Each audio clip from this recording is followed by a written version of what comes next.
Crony champion நம்ம கூட பாலலட்சுமி இருக்காரு. இப்போ வந்து ஃபோர்ஜிங்ல டிஃப்ரெண்ட் டைப்ஸ் ஆஃப் ஃபோர்ஜிங் பார்க்க போகிறோம்.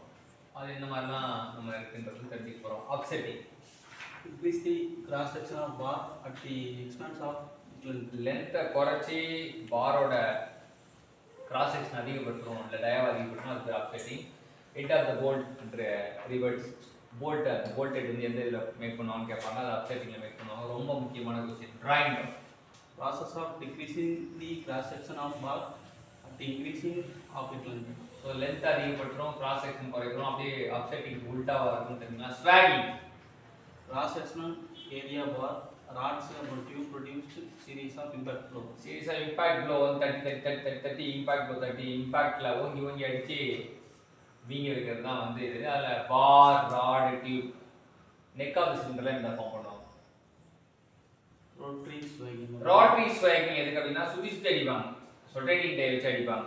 ஸ்வாகிங்னா சாதாரணமாக அடிப்பாங்க, ஓங்கி அடிக்கிறது. Rotating die very rapidly. 2012 roll 14 reduce the diameter of bar in the process making. So axles, leaf springs, tapered bar road forging பண்ணாங்க. reducing diameter of bar in the process making it longer.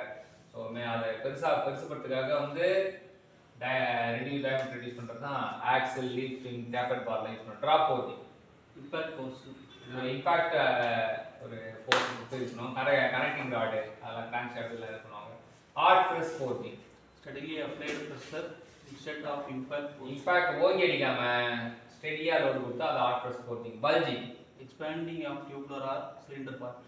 So டியூப்லர்ல cylinder பார்ட்டை இது பண்ண expand பண்ணால் அது bulging. trimming remove the flash or burr from the forged part in the drop forging. drop forging பண்ணி முடிச்ச பிறகு அதில் வந்து வெளியில திணிங்கி இருக்கும், அது வந்து பர்ரு ஃபிளாஷ் எல்லாம் திணிங்கி அதை வந்து trimming. cleaning mechanical working of metals by hammer probe மூலமா மெக்கானிக் ஒர்க் பண்ணா இந்த அம்மி குத்துறது சொல்லுவாங்க. அப்படியே வெளியில ரெசிடுவல்ஸ் உருவாக்குவாங்க, அது ஸ்ட்ரென்த் ஆகும். ஸோ அதான் ஷார்ட் க்ளீனிங் சொல்லுவாங்க, க்ளீனிங் சொல்லுவாங்க. இந்த ஃபோர்ஜிங் ஆப்ரேஷன் வந்து பற்றி நமக்கு முழுசாக கற்றுக் கொடுத்த பாலலட்சுமணனுக்கு போஸ்டிங் கிடைக்குன்னு சொல்லிட்டு எல்லாருமே மனசார வேண்டுவோம், பாராட்டுவோம், வாழ்த்துவோம். நன்றி.